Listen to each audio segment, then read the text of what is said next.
You may not realize it, but the people around you notice things, little things, that you've stopped seeing in yourself. They won't say it out loud because they love you or because they're afraid it might hurt your feelings. But if no one tells you, how can you fix it? Aging doesn't mean becoming invisible. It means becoming more visible for your wisdom, your grace, and yes, for habits that may be pushing others away without your knowledge.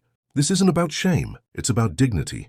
And sometimes reclaiming our dignity starts by looking at the parts of ourselves that others notice, but stay silent about. Today we're going to talk honestly, gently, about 9 things you might be doing in your older years that others find unpleasant, but don't have the heart to tell you. Not because they don't care, but because it's hard to say what someone needs to hear most, especially when it's someone you deeply respect. So let's go through them one by one with warmth, care, and courage, because you deserve to know. Number 1. Speaking negatively all the time, even when you don't mean to. You might not notice it, but your words carry weight more than ever before. A grandchild tells you about their new job, and you respond with, well, don't expect it to last. Companies don't care about people anymore. A friend mentions their upcoming vacation, and you reply, I wouldn't bother. The world's falling apart anyway.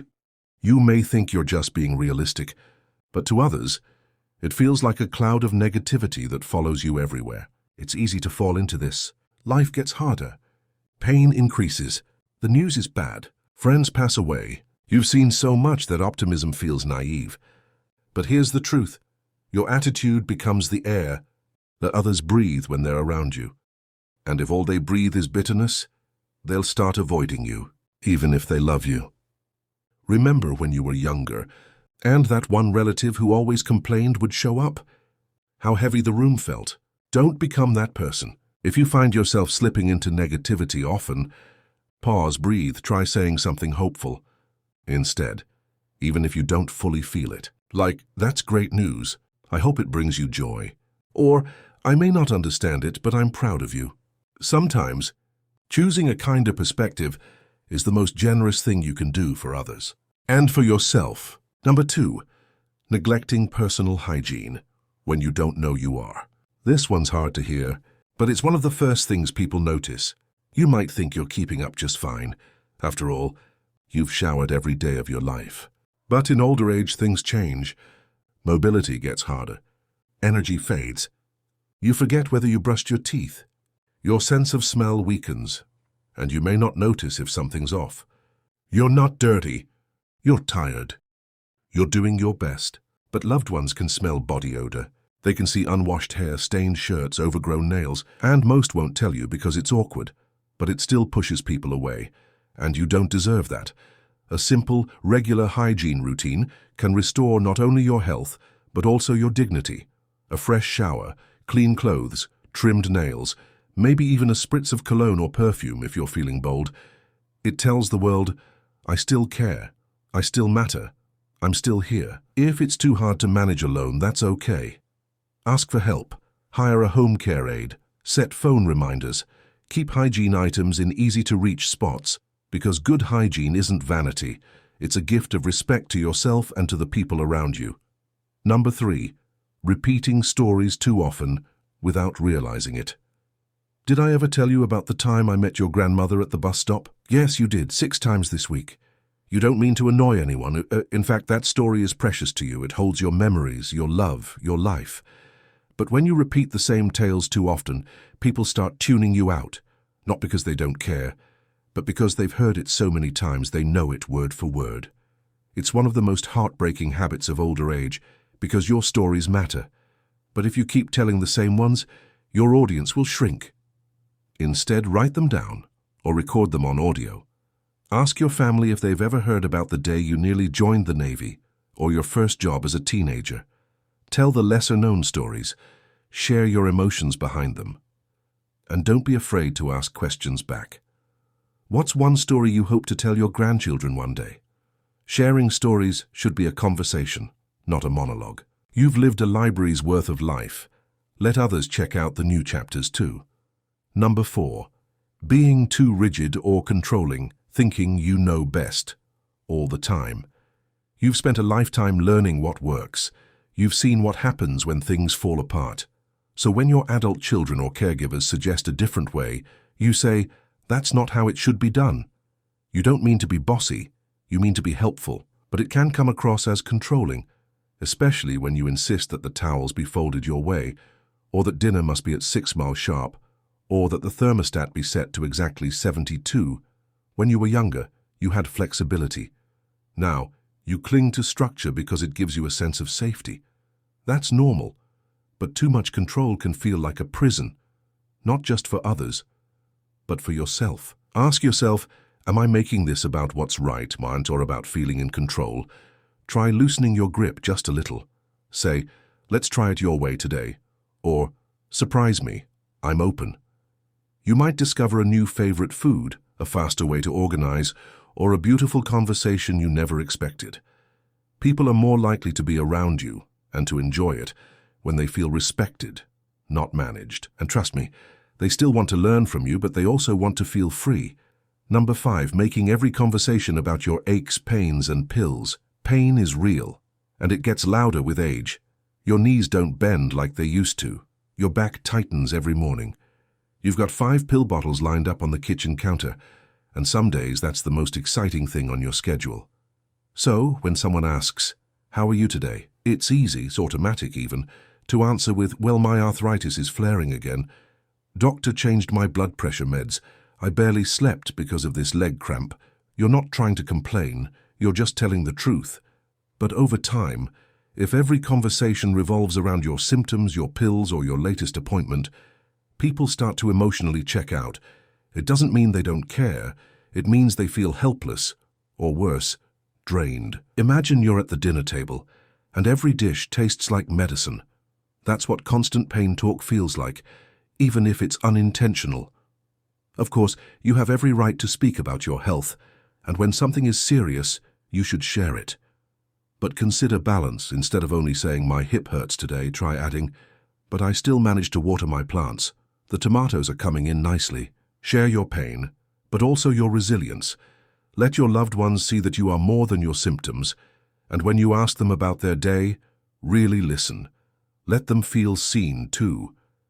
This creates mutual care, mutual joy, and suddenly people look forward to talking with you because your words carry life, not just discomfort. Number 6, interrupting or talking over others without meaning to. You've lived a long time, you've seen patterns. You already know where most stories are going, so someone begins to speak, and before they finish, you jump in. I know. That happened to me once back in '67. Or, "That's nothing, let me tell you what I went through." You might not even realize you're doing it. It feels like conversation, connection, shared experience. But to the person speaking, it feels like being silenced, especially to younger people who are just learning how to express themselves. It's one of the subtle ways older adults unintentionally push people away, not from rudeness, but from eagerness, from wisdom, from wanting to belong. But here's the secret: listening is power. When you stay quiet and truly listen, not to reply, but to understand, people are drawn to you. They feel respected. They feel loved. Let your eyes show your interest. Nod slowly. Smile. Ask gentle questions like, "And how did that make you feel?" Or, "What did you do next?" It doesn't make you invisible. It makes you magnetic. When you finally do speak, your words will have weight, because you listened first. Think of the people in your life you respected most. Teachers, parents, mentors, the ones who really saw you. Didn't they always make you feel heard? Now it's your turn to give that gift. Number 7, being too proud to ask for help. Even when you need it, you've spent a lifetime standing on your own 2 feet. You paid your bills, raised a family, survived hardships, fought your battles quietly. You were the one people leaned on. So now when your hands tremble trying to open a jar, or you forget why you walked into a room, or you need help filling out a medical form, you freeze up, because asking for help feels like weakness, like failure, like surrender. But the truth is, pride can isolate you. It can turn your loved ones into silent bystanders, wanting to support you. but unsure how to reach you. They want to help. They need to help. Not because they pity you, but because they love you. Think back. Remember how proud your children were when they helped you carry something heavy or made breakfast on Mother's Day. Remember how your spouse looked at you when you said, "I couldn't do this without you." Asking for help doesn't take away your strength. It shows it. Say things like, "Would you mind holding my arm while we walk?" Or, "I'd feel better if you looked this over with me." Or even, "I'm having trouble understanding this. Could we go through it together?" These small sentences open big doors. And when you let others support you, they feel valuable, needed, trusted. It brings you closer, not weaker, wiser, because true strength is knowing when to reach out. Number 8, holding on to bitterness and grudges, and letting them define you. You've lived through moments that left invisible bruises, the kind that don't fade with time. A friend who betrayed your trust, a family member who walked away without ever saying sorry, a child who stopped calling and never explained why. It hurts more than you let on. Sometimes it still keeps you up at night.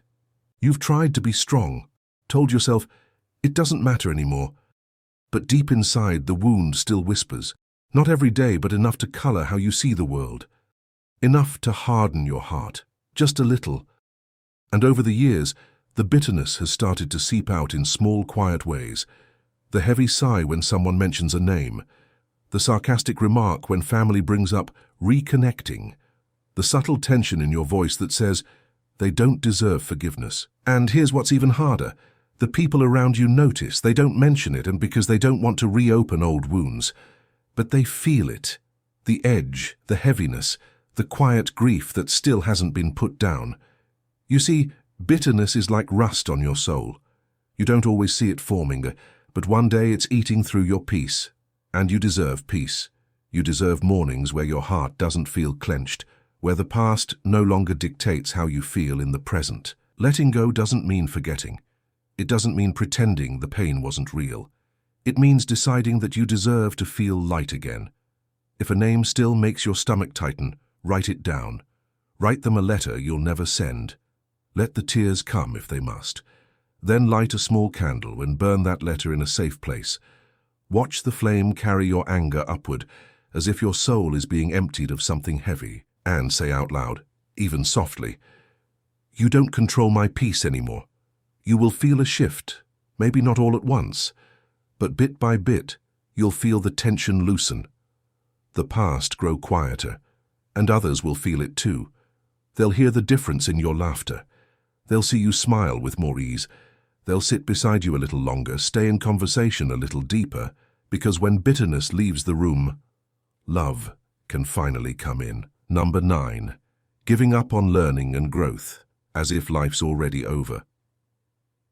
At some point, someone told you that old age was a slowing down, a winding down, a shutting of doors. So when your granddaughter offered to teach you how to use Instagram, you laughed it off. When your neighbor invited you to a book club, you said, "I'm too old to start something new." When your doctor suggested gentle yoga, you thought, "That's not for people like me." But what if they were wrong? What if the brain you've spent a lifetime using still wants to be challenged? What if your soul is still stretching, still unfolding? What if the most vibrant, colorful, unexpected chapter of your life hasn't been written yet? The truth is, the day we stop learning isn't the day we become old. It's the day we begin to disappear. Your mind is still curious. It's why you're here right now, watching this. Learning doesn't mean you have to pick up algebra again or write an essay. It means letting your spirit stay awake. It can be as simple as learning a new recipe just for fun, watching a documentary and sharing what you learned with your family, asking your grandchild to teach you 3 features on your phone, listening to a podcast, trying a puzzle, or reading a poem aloud to your spouse before bed. You don't have to master anything. You just have to remain open, because the most beautiful people at any age are the ones who still glow with curiosity, who can still say, "Wow, I never knew that," who still find wonder in the world, even if they've walked it for over 70 years. And you know what else? When you keep learning, your family sees you not as a burden, but as an inspiration. They'll talk about you with pride. Say things like, "Grandpa just started writing poetry," or "You should see how sharp my mum still is. She's learning something new every day." Because that's what growth does. It ripples. Your mind is not done blooming, and your spirit is still very much alive. So please, don't shut the door on wonder. You still have pages left in your story, and maybe, just maybe, your best paragraph is still waiting to be written. Final message. Let me be clear. This video wasn't made to criticize you. It wasn't made to shame or scold. It was made because you're still here, still so important to the people around you. And sometimes, the people we love the most are the ones we're afraid to be most honest with. These habits, as they aren't failures, they're just signs. Quiet signs that life has been hard, that time has been heavy, that you've carried more than most will ever know. But now, you don't have to carry it alone. You don't have to stay stuck in ways that make you feel unseen or unloved. Because here's the most important truth. It's not too late. Not too late to be softer. Not too late to grow. Not too late to reconnect, reflect, release, or rejoice. Even just the fact that you're still listening right now means your heart is still open, still willing, still brave. That makes you rare. That makes you remarkable. That makes you beautiful in a way that no wrinkle, no scar, no mistake could ever erase. So today, maybe just pick one thing, one gentle shift, one kind decision, because when you change, even a little, someone in your life feels it, and they love you for it. If this touched you, even just one part, like this video, share a comment below, something you've let go of, or something you're ready to begin. And please, subscribe to our channel, Faith Wisdom, where every video is a hand reaching out to yours. Because no matter what this life has thrown your way, you are not walking alone. We're right here, and we're walking with you, every gentle step of the way.